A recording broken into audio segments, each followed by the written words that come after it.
안녕하세요. 투자 쉽게 하자 김PB입니다. 브라질 주식이 뜬다. 초저가 매수 기회에 대해서 오늘 주제로 말씀드려볼까 하는데, 브라질 주식이 제가 정말 그 어떤 유튜버보다도 가장 많이 언급하고 있는 사람 중에 한 명이에요. 왜 하필 브라질 주식이지? 궁금해하실 분들을 위해서 바로 한번 설명해드려 보겠습니다.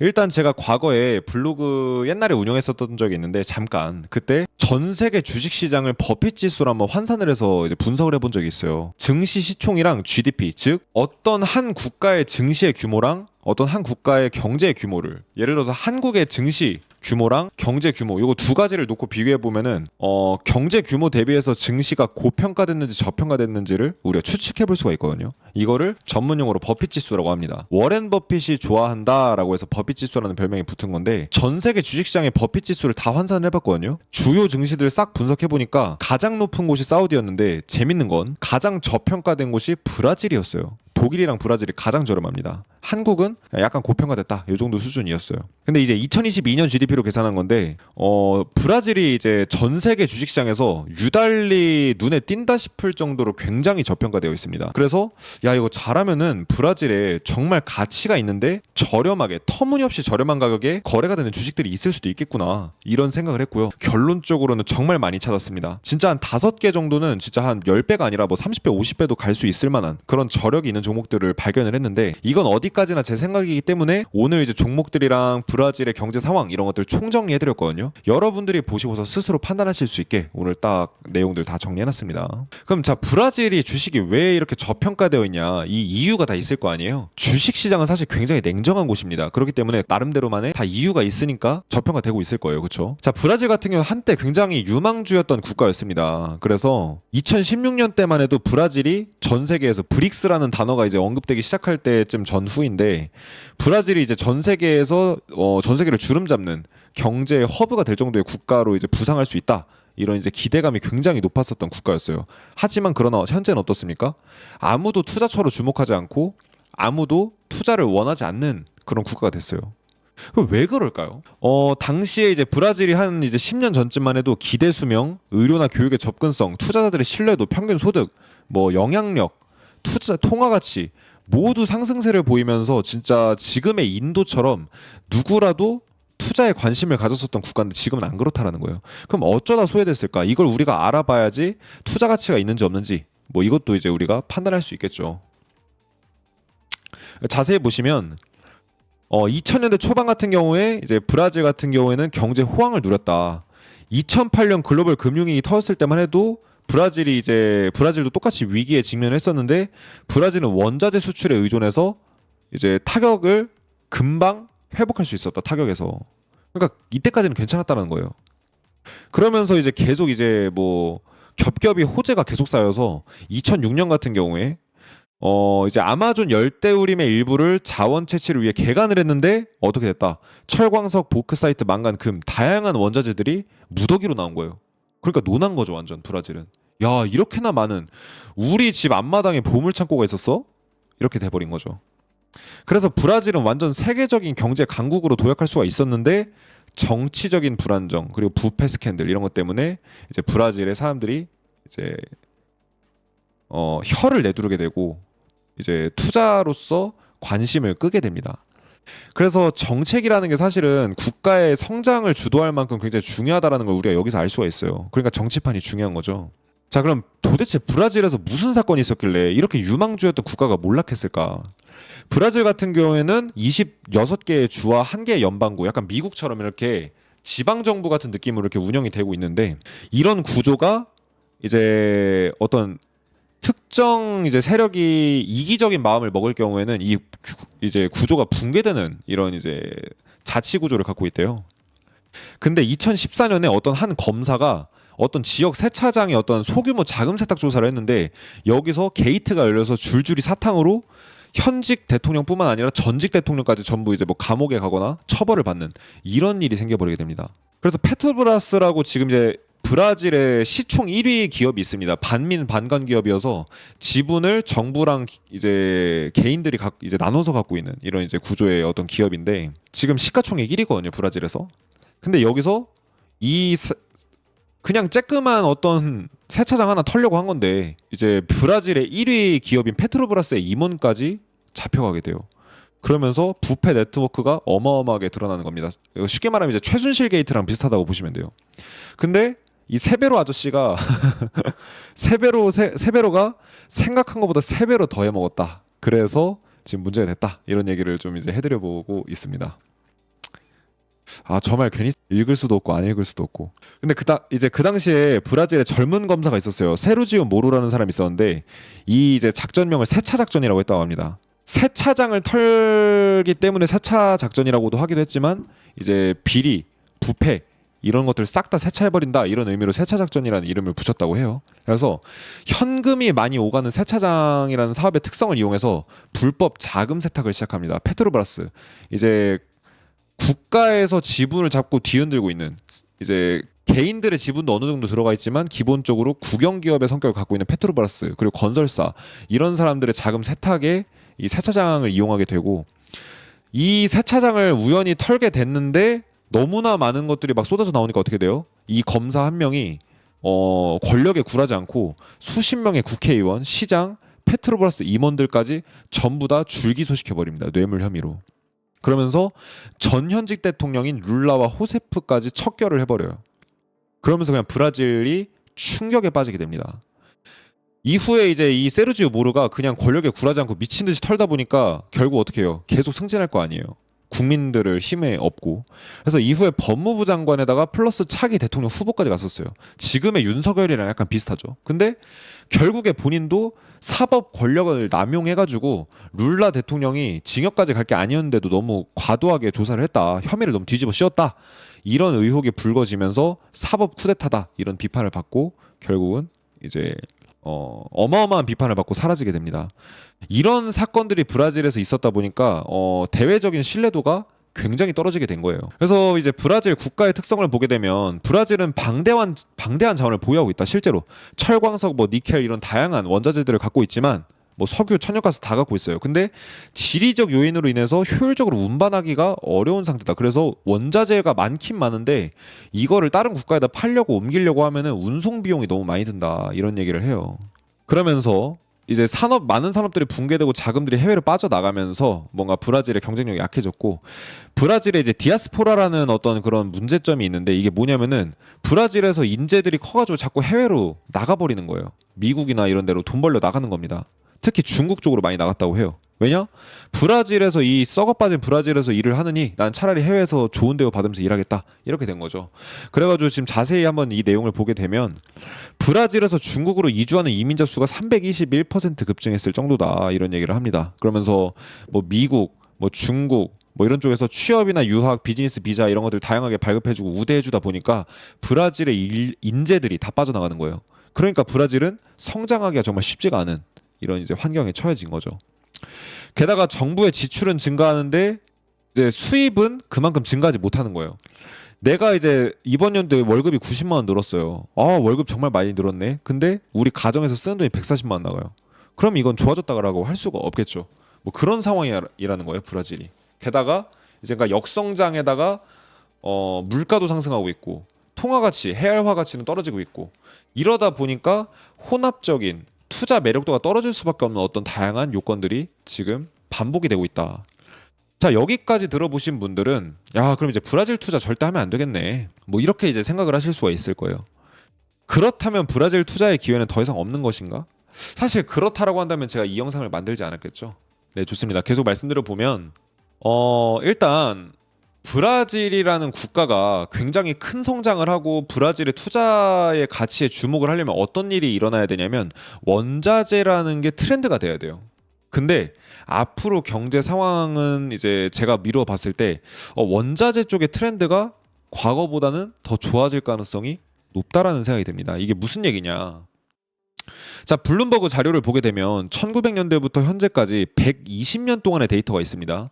120년 동안 원자재 가격과 다우존스의 주가 지수를 비교한 자료가 있어요. 이게 뭐냐면은 이 지표가 올라가게 되면 원자재 쪽이 이제 좀 강세를 보이고 주식에 비해서 원자재가 많이 올라가게 되는 이런 시장이 되는 거고 이 지표가 떨어지게 되면 어떻게 됩니까? 떨어지게 되면 원자재에 비해서 주식시장이 더 강세를 보이는 이런 상황이 연출되는 걸 이제 우리가 지표에서 확인할 수가 있는데 1900년대부터 보면은 트렌드가 계속 반복을 하면서 순환을 해요. 언제는 원자재가 좋아지고 언제는 주식이 좋아지는. 그러니까 즉 트렌드라는 거는 정해진 게 없이 꾸준히 시기를 두고 반복을 합니다. 짧게는 5년, 뭐 길게는 20년에 한 번씩 트렌드가 순환을 해요. 그래서 주식이 너무 올라갔다 싶으면은 다시 원자재가 올라가게 되고 원자재가 올라갔다 싶으면 주식이 올라가게 되고 이런 식으로 계속 트렌드가 반복을 합니다. 그러면 지금은 어떤 상황이냐? 굉장히 많이 떨어진 상황이에요. 120년 만에 최대다 싶을 정도로 떨어진 상황입니다. 어느 정도로 많이 떨어졌어요? 120년 만에 최대 수준으로. 그렇다라는 건 뭡니까? 원자재가 버블이라는 거예요? 아니면 다우존스가 버블이라는 거예요?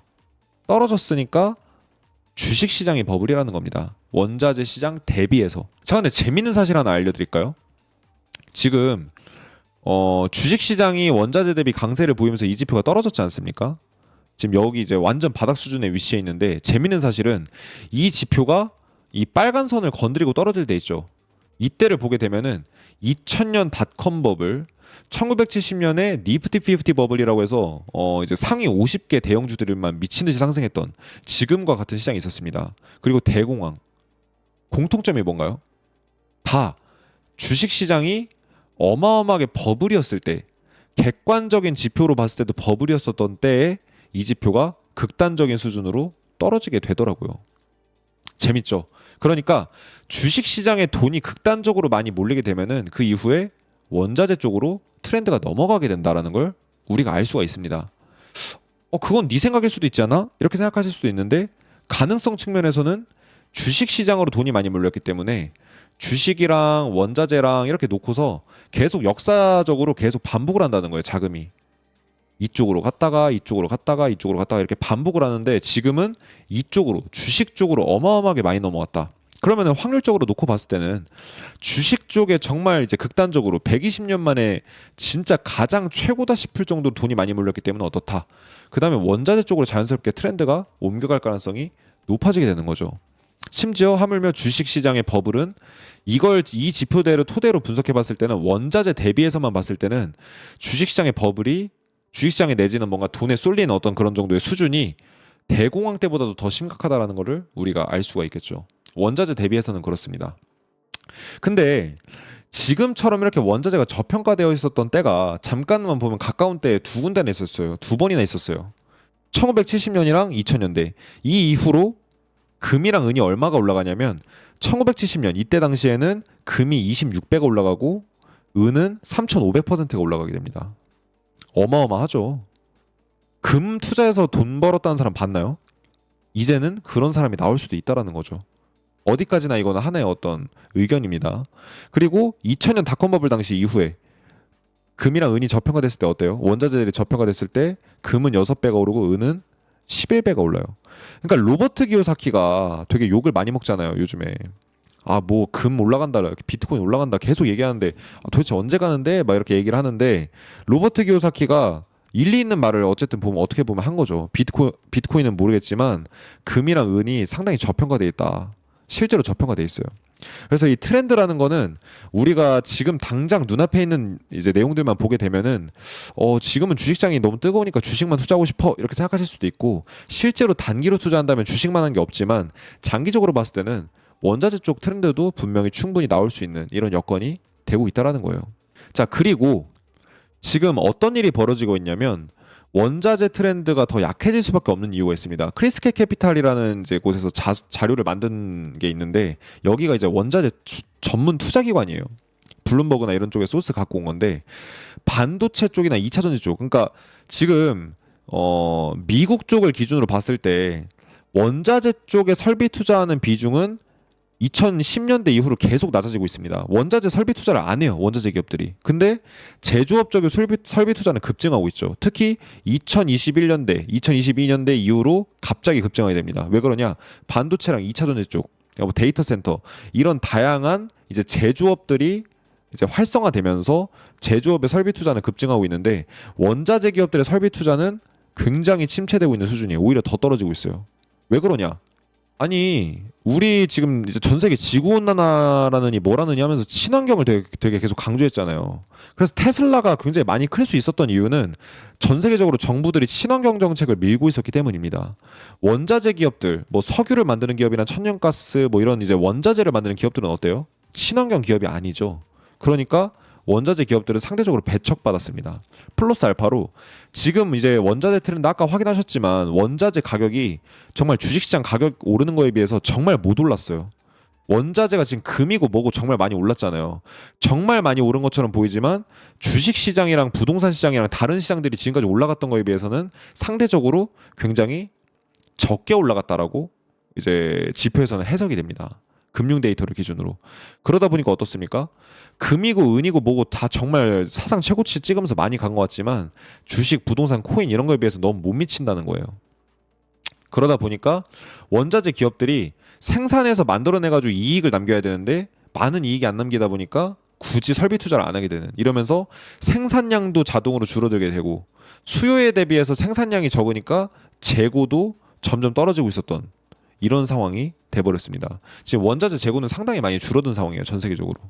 데이터에서 다 확인하실 수가 있고요. 2024년 2월에 이런 기사가 나옵니다. 순이익 128조 원의 워렌 버핏, 일본 상사 옥시덴탈 무기한 보유할 거다, 이런 얘기를 합니다. 워렌 버핏은 여러분들도 알고 계시다시피 가치 투자자잖아요. 근데 6분기 연속, 즉 한 1년 6개월 정도, 1년 6개월 정도 기간 동안 계속해서 주식을 팔아치우고 있어요. 심지어 자기가 제일 좋아하는 가장 높은 비중을 갖고 있는 애플마저도 매도를 치고 있는데, 왜냐면 애플 같은 경우는 매출 성장률이 정체되면서 성장 정체가 되니까 자연스럽게 밸류에이션 떨어진다 이래가지고 이제 애플을 팔고 있는 것 같아요. 근데 그렇게 현금 보유하는 와중에서도 원자재 주식들은 계속 매수하거나 비중을 유지하고 있습니다. 일본 종합상사는 원자재랑 뭔 상관인가요? 일본 종합상사들은 원자재 가격 결정권을 이제 갖고 있는 회사예요. 그러다 보니까 이제 원자재 시장이 막 이제 오르고 떨어지고 하게 되면은 이걸 통해서 이제 수혜를 볼 수 있는 기업이 있어야 되는데 그게 바로 일본 상사 기업이래요. 게다가 지금 이제 버핏 같은 경우는 엔화가 상당히 저평가되어 있다고 생각하는 것 같습니다. 그럼 나중에 엔화 가치가 올라가게 되고 원자재 트렌드가 오게 되면 어떻게 됩니까? 일본 상사 기업이 어마어마한 수혜를 보고 주가도 많이 올라가겠죠. 그러니까 그걸 노리고서 버핏이 이쪽에 투자하고 있는 것 같아요. 그래서 워렌 버핏은 재무제표만 분석하는 사람이 아니라 이 경제 트렌드를 다 꿰뚫고 있는 사람이라고 저는 생각을 하고 있습니다. 그걸 재무제표로 보는 거겠죠. 그러니까 어떤 한 분야에 통달하게 되면은 재무제표만 봐도 전 세계 경제를 알 수 있고, 뭐 차트만 봐도 경제를 알 수 있고, 약간 이 정도 경지까지 올라가는 게 아닌가, 뭐 이런 생각이 좀 들고요. 그러면은 이런 걸 물어보실 수도 있어요. 이제 자, 그래, 오케이. 앞으로 원자재 트렌드 오게 되면은 원자재 매장량 정말 많은 브라질 수혜 받을 수 있어. 가능성 확인했고, 그 다음에 이제 브라질이 주가가 저평가되어 있다는 거 다 알겠다. 다 알겠는데 그럼 이제 지금 브라질에 사람들이 투자를 안 하고 있는 이유가 부패에 문제가 있다. 브라질이 부패된 것 같으니까 외면받고 있는 거잖아요. 외국인 투자자들로부터. 그럼 이 문제는 어떻게 할 거냐? 근데 저는 이렇게 생각을 합니다. 브라질만큼 우리나라도 굉장히 썩어빠진 국가 아니었나요? 근데 경제가 성장하고 국가가 성장하고 시민 의식도 같이 성장하면서 자연스럽게 부패가 점점 없어져 버린 거 아닌가요? 옛날 시대 때만 해도 촌지 안 주는 사람이 없었죠. 선생님들한테 촌지 안 주는 사람이 없었는데 지금은 촌지 주면 어떻습니까? 촌지 주는 거를 오히려 선생님들이 거절을 하는 이런 시대가 됐잖아요. 그러니까 이 경제의 어떤 시민 의식 수준이 높아지게 되면은 부패 같은 것들도, 크고 작은 부패들도 점점 없어지게 된다고 저는 봐요. 까다로워지게 되는 거죠. 근데 브라질은 원자재 매장량도 엄청나고 이 원자재를 통해서 벌어들이는 돈이 많고 브라질의 시총 상위 기업들은 원자재 기업들이 되게 많습니다. 이런 잠재력이 있는 이제 기업들이 있는데 이 부패 문제 때문에 이 모든 잠재력을 다 눈 감고 브라질 투자를 포기해야 될까? 저는 그렇다고 보기엔 좀 아까워 보여요. 그래서 부패 세력들을 감안하고서라도 기업의 투자 가치가 매력이 있을 정도라고 하면 관심은 가져볼 필요가 있다라는 거죠, 제 생각에는. 근데 그 속에서도 꾸준히 성장한다? 그러면은 투자할 만한 가치가 있는 거죠. 한국 같은 경우에도 옛날에 비리 어땠습니까? 어마어마했잖아요. 카르텔이 어마어마했습니다. 근데 어땠습니까? 삼성전자 수십 년간 수백 배 주가 폭등했죠.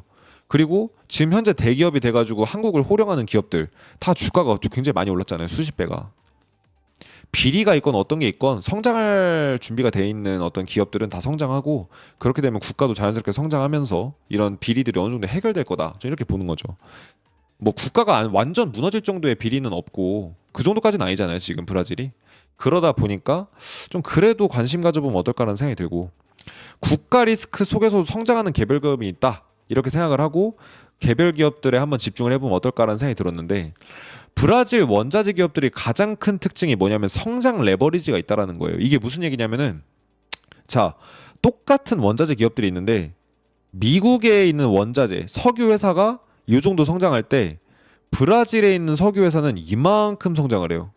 똑같은 상황 속에서. 예를 들어서 원유 가격이 10%가 오르면은 여기는 매출이 20% 올라간다. 그럼 여기는 막 50%, 100%가 올라가 버려요. 그만큼 브라질이 굉장히 원자재 쪽으로 레버리지가 좋은 겁니다. 그래서 원자재 트렌드가 오게 되면 브라질이 수혜를 다른 국가들보다, 뭐 인도나 이런 다른 원자재가 나오는 국가들보다 훨씬 더 수혜를 많이 볼 가능성이 높다라고 저는 생각을 해요.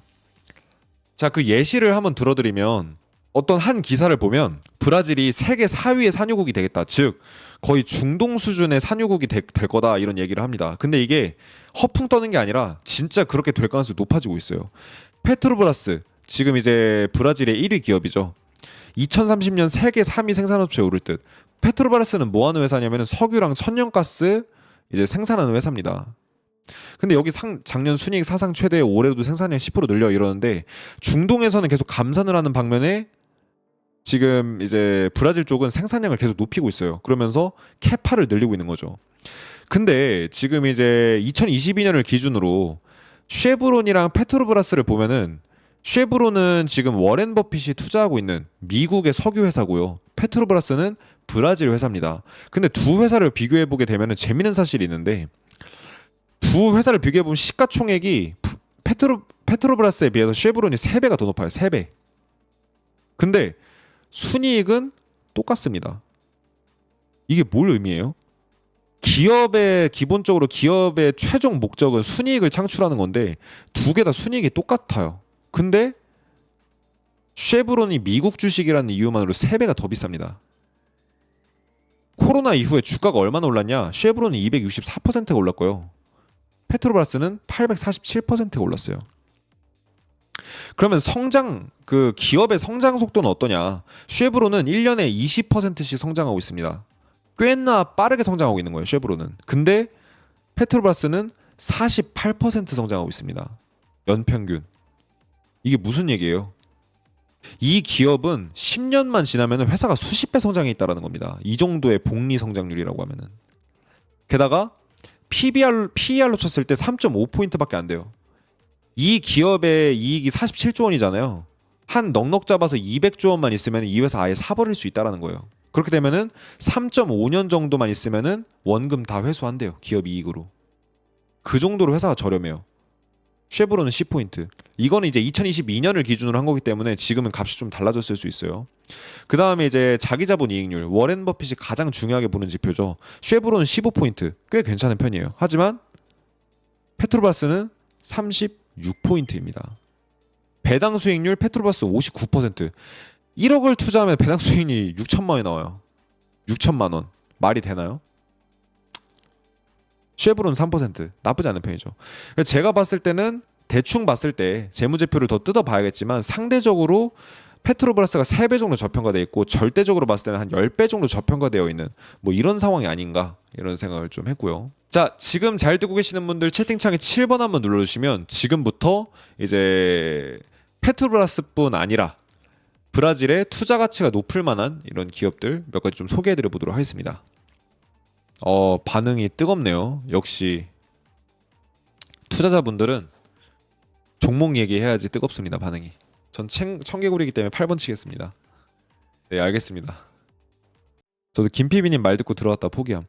언제 제가 방금 바로 들어가라 그랬어요? 페트로브라스 저는 매수 당장 하라고 한 적 단 한 번도 없습니다. 경제 침체 이후에 하라 그랬어요, 제가. 저 폰 갤럭시는 어떻게 하셨지? 지금 살 때가 아니에요, 여러분들. 자, 계속 한번 말씀드려 보겠습니다. 자, 그러면은 페트로브라스는 이제 브라질의 시총 1위 기업이니까 거기 말고 또 어디 있냐? 궁금해 하시는 분들이 계실 거예요. 제가 그래서 몇 가지 기업 소개해 드릴 건데 지금부터 말씀드리는 건 제가 추천하는 게 아니라 그냥 소개해 드리는 겁니다. 이런 기업도 있으니까 한번 관심 가져보시면 좋다. 그리고 스터디를 한번 해보셔라. 진짜 투자 가치가 있다고 생각하시면. 그리고 이건 전 다시 한번 말씀드리지만 지금 당장 바로 매수하라는 생각도 절대 아닙니다. 제가 뒤에서 이 부분에 대해서 말씀드릴 거예요. 자, 이제 발리라는 기업이 있습니다. 발레라는 기업이 있는데 발레라고도 하고 발리라고도 하는데 브라질의 채광 기업입니다. 망간, 코발트, 구리, 철광석 등등등등 다양한 원자재들을 캐서 판매하는 회사인데 이제 철광석이랑 니켈 생산량은 세계 1위 수준이래요. 그러니까 경쟁력이 상당한 거죠, 생산량이. 근데 니켈 같은 경우는 참고로 전기차 배터리의 주요 원자재이기 때문에 앞으로 전기차 시장이 활성화될 거라는 기대를 갖고 계신다고 한다면 이 기업에 관심을 좀 가져보시면 좋겠죠. 그래서 이제 이 발리라는 이 회사의 매출의 60% 이상이 철광석 판매에서 나온다고 해요. 니켈은 한 20% 정도. 그러니까 철광석 쪽에 어떤 강점이 있다라는 걸 우리가 알 수 있고요.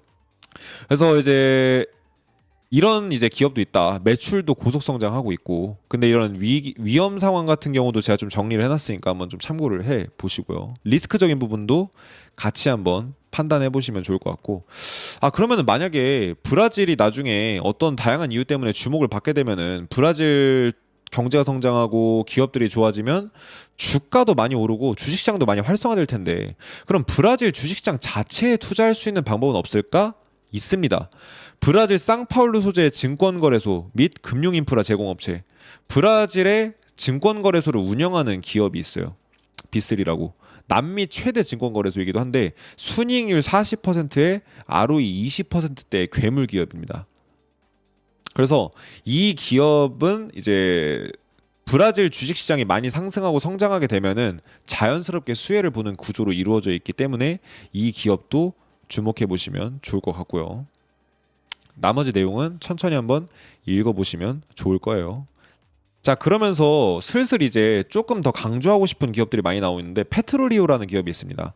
자, 페트로브라스 정말 이제 저평가됐고 좋은 것 같지만 여기 말고 좀 비슷한 다른 회사 없어요라고 하면은 페트롤리오를 제가 좀 한번 또 보여드리고 싶은데 진짜 제가 이렇게 표현을 했잖아요. 괴물 같은 기업을 찾았다. 저는 이렇게 메모를 해놨는데 5년 동안 회사가 거의 8배가량 성장을 했습니다.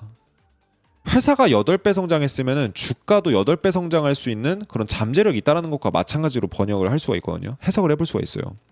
브라질 최대 석유 그리고 천연가스 기업. 그러니까 이제 페트로브라스랑 거의 동일한 기업인 거죠. 2등주입니다. 2등주. 쉽게 말해서.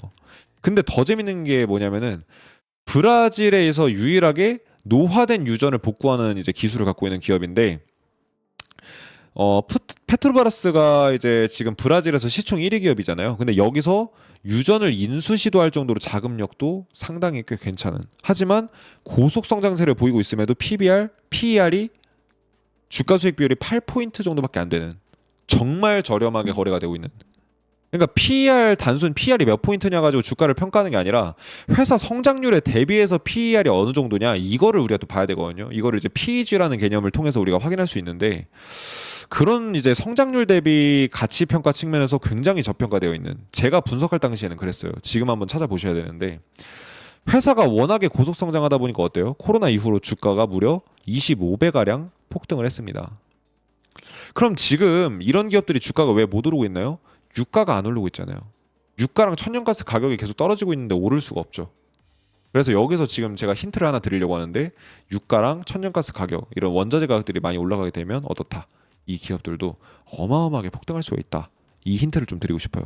자, 그리고 이런 기업도 있습니다. 브라질 최대 사탕수수 에너지 그룹이 있습니다. 설탕, 에탄올, 옥수수 기름 이런 것들을 이제 생산하는 기업인데 이것도 하나의 원자재예요.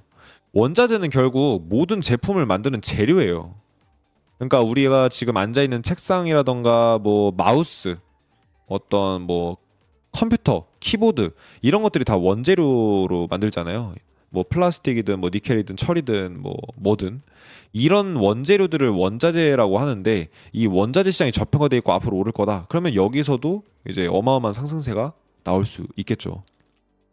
그래서 이 사우마르티노라는 기업 같은 경우는 모든 상품의 재료가 되는 화학 원재료를 생산하는 이런 회사입니다. 그래서 매출도 이익도 빠르게 성장하고 있고 매출 대비해서 이익이 더 빠르게 성장하는 매출이 성장하면은 그만큼 이익이 똑같이 성장하는 게 아니라 더 많이 성장하는, 즉 매출이 오를수록 영업이익의 레버리지가 좋은 이런 회사이기 때문에 그 부분도 좀 주목해 보시면 좋을 만한 기업이 있고요. 바모스라는 기업도 있습니다. 이 기업은 조금 특이한데 트럭이나 기계나 장비를 렌탈해주는 분야의 이제 브라질에서 상위 기업이에요. 업계 시장 점유율 80%니까 그냥 이 기업이 독점하고 있다라고 봐도 되는데, 이 기업에서 재밌는 이제 포인트가 뭐냐면은 브라질의 트럭 렌탈 시장이 미국의 0.6%밖에 안 된대요. 그래서 성장이 가능할 만한 산업에 이제 속해 있는데, 아무래도 이 트럭이나 기계나 장비 렌탈은 어떻습니까?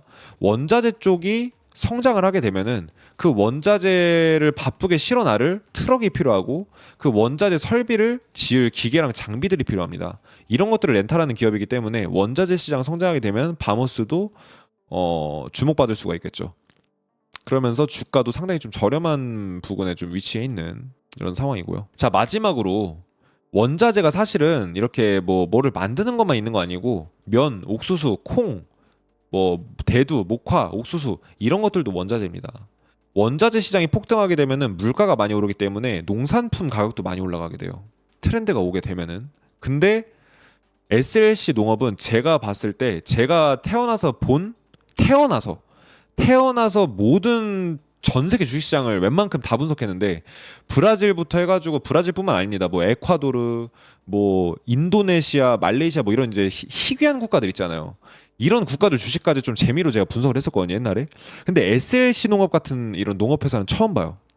왜 그러냐면 브라질 내 최대의 생산 면적을 갖고 있어요.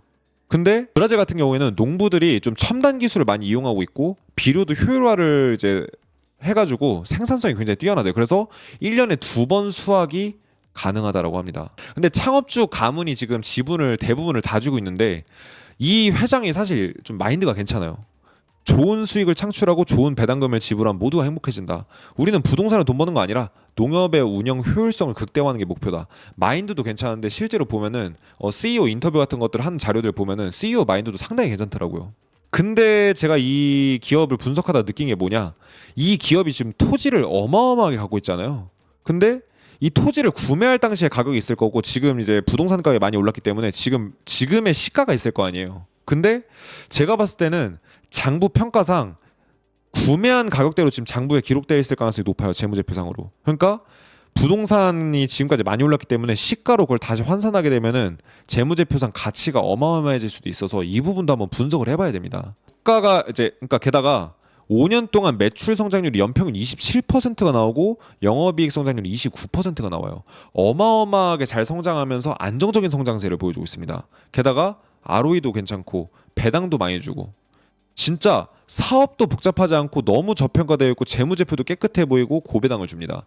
제가 브라질이나 이런 이제 개발도상국 기업들 분석해 보면 분명 매출이 이 정도 나왔으면 이 정도가 남아야 되는데 이상하게 안 남는 기업들이 있어요. 요만큼밖에 안 남거나 마이너스 나는 기업들이 있거든요. 이 기업들은 제가 봤을 때 뇌물을 쓰거나 아니면은 이제 그 기업을 운영하는 이제 오너가 어디 비자금을 빼거나 약간 이런 가능성이 좀 높아 보이는 이런 재무제표들이 많이 있는데, 이 기업은 재무제표가 제가 봤을 때는 좀 많이 깨끗해 보여요. 특히 그래서 이 기업 같은 경우에 물가가 상승하거나 식량 위기가 발생하거나 이랬을 때 회사의 밸류에이션이 엄청나게 높아질 수 있기 때문에 당연히 관심 종목으로 넣어놓으면 좋지 않을까, 이런 생각이 좀 드는 거죠. 자, 근데 저 같은 경우는 무슨 얘기를 지금 계속 해드리고 있냐면은 당장 이 기업들을 사라는 게 아니다, 이 말씀을 드리고 있어요. 네, 왜 그런 얘기를 하냐면 보통 이 원자재 기업들은 경제가 성장할 때 원자재 기업들도 같이 성장합니다. 왜냐? 경제가 성장해야 원자재의 수요가 높아지고 그래야지 원자재 가격들도 많이 올라가고 원자재 관련주들도 많이 올라가요. 근데 지금은 어떤 상황인가요? 경제 데이터들 살펴보면 경제가 안 좋아지고 있다라고 볼 수밖에 없는 상황이에요. 근데 그렇게 되면 어떻게 된다?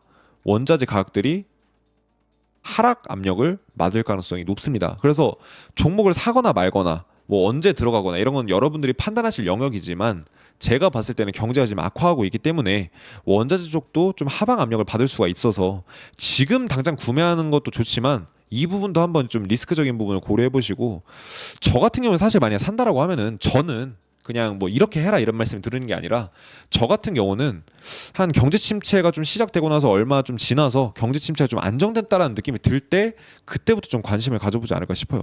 뭐 경제 침체가 왔는데 의도치 않게 이상하게 원자재 가격이 폭등한다 이런 일이 오면은 당연히 이제 관심 갖고 매수를 하겠지만, 자, 그래서 지금 이제 우리가 제 유튜브 보시는 분들은 아시겠지만 현재 대공황이랑 경제 상황이 굉장히 비슷하다라는 이제 어떤 데이터들이 많이 나오고 있잖아요. 근데 경제 대공황 당시에 무슨 일이 있었나를 보게 되면은 우리가 원자재 투자의 힌트를 얻을 수가 있는데, 더 비즈니스 위크라고 해가지고 1930년대의 뉴스 자료를 제가 갖고 왔습니다. 1930년 10월 8일 기사예요.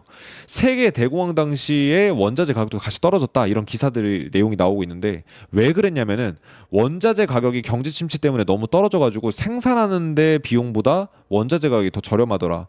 즉 원자재 기업들이 돈을 벌려면은 생산하는데 100원이 들었으면은 원자재 가격으로 300원이든 500원이든 받아내야 이 원자재를 만들어서 팔 의미가 있잖아요. 근데 원자재 가격이 너무 떨어지니까 생산 비용이 너무 안 나와서 원자재 기업들이 원자재를 안 만들게 되더라. 게다가 당시에 소련이 원자재를 덤핑해서 세계 시장에 팔아버리는 바람에 어떻게 된다? 원자재가 더 나락을 가는 이런 일이 벌어집니다. 왜냐하면 경제 리스크가 늘어나면 원자재 수요가 떨어집니다. 왜냐하면은 뭐 사람들이 소비를 안 하니까 제품을 만들 일이 없잖아요. 그러니까 가격도 당연히 떨어지게 되고 그러면서 원자재 관련주들도 하락하는 이런 일이 생기기 때문에 원자재 투자는 경제 트렌드를 진짜 중요하게 봐야 되는 이런 투자 종목이라고 좀 봐야 될 것 같아요. 자, 5일 전에 이런 기사가 나왔습니다. 구리 가격 수요 둔화 전망에 9,000달러 아래로. 구리가 계속 이제 하방 압력을 가격을 받고 있는데, 대공황 당시에 소련이 있었다라고 한다면 세계 시장에 이제 막 원자재를 풀었던 게 소련이 있었다라고 한다면 현재는 중국이다. 좀 이런 생각도 드는 게, 현재 월가에서 데이터도 나오고 있고 월가에서 찌라시가 지금 돌고 있는 게 뭐냐면은 중국에서 구리를 미친 듯이 샀었거든요. 올해까지만 해도. 근데 그 매집했던 구리를 세계 시장에 다시 미친 듯이 뿌리고 있다라는 이런 얘기가 있어요. 그러면서 이제 지금 원자재 시장이 하방 압력을 받고 있다. 이런 이제 첩보가 있거든요. 그래서 제가 봤을 때는 원자재 투자는 경제 리스크가 해소되고 경제가 좋아질 때 투자하는 게 정말 좋은 투자의 기회다라고 생각을 하기 때문에, 그런 것들을 이제 면밀하게 보시면서 저랑 같이 이제 추적해 보면서 경제가 좋은 방향으로 돌아섰을 때 이럴 때 좀 투자를 해보는 게 좀 좋지 않을까 이런 생각이 좀 저는 들고요. 일단 이 브라질 기업들의 어떤 브라질의 경제 동향부터 해가지고 브라질 기업들 저거 분석하는데 정말 애를 많이 먹었습니다. 왜냐하면 뭐 저는 영어도 엄청 잘하는 편도 아닌데 그렇게 해서 미국 주식 찾는 것도 힘들지만 미국 주식만 해도 이미 정보의 어떤 그런 접근성에 제한이 있잖아요. 언어가 다르니까. 근데 브라질은 뭐 이거는 뭐 제가 진짜 자료 찾는데 너무 힘들더라고요. 구글링을 정말 많이 했고 번역기도 정말 많이 활용해서 좀 애를 먹었습니다. 그래서 이제 정보 같은 경우는 좀 이제 시간이 지난 정보도 있고 해가지고 여러분들이 2차로 제가 오늘 말씀드린 내용들 또 검증을 좀 해주셨으면 좋겠고, 오늘 말씀드린 내용에 대해서 브라질 투자 어떨까? 이런 거에 대해서 우리가 좀 이제 건설적인 토론을 댓글로 계속 이어나갔으면 좋겠거든요. 앞으로 브라질 투자 어떨까? 좀 이런 부분 측면은 좀 리스크일 것 같다. 이런 부분 측면은 좀 이제 투자를 해보는 게 좋을 것 같다. 이런 거는 좀 진짜 좋은 아이디어다. 이런 것들을 우리끼리 서로 토론해 나가면서 계속 이제 발전해 나가는 집단지성을 발휘하는 이런 계기를 가졌으면 좋겠다. 이렇게 말씀드리고 마무리 짓도록 하겠습니다.